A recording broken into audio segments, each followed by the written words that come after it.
Then as now, the story of the Paris attackers always draws a crowd. And yet finally in court, the only living accused, Salah Abdeslam, refused to be filmed and mostly refused to talk, even when addressed by the judge. Juste au niveau de votre identité, monsieur. Vous êtes bien Salah Abdeslam, né à Bruxelles le 15 septembre 1989?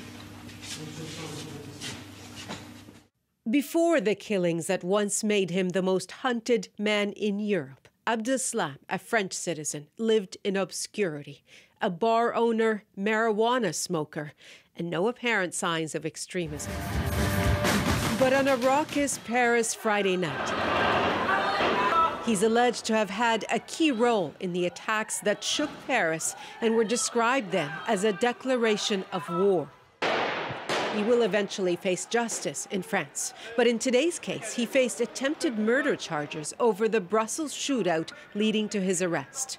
His silence since, a declaration of sorts, a defense, he said today. Among his few words, he also said, "I am not afraid of you. I'm not afraid of your allies. I place my faith in Allah." He said Muslims were judged unfairly.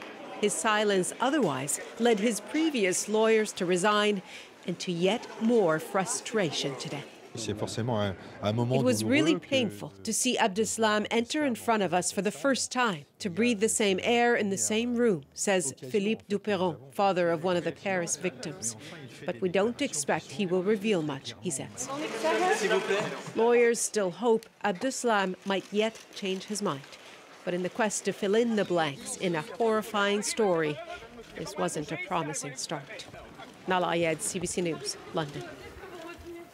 So security was exceptional for today's proceedings, as it will be for the whole trial. Abdeslam will commute 150 kilometers each way every day to and from a prison across the Belgian border in France. In jail, he's isolated and under constant watch.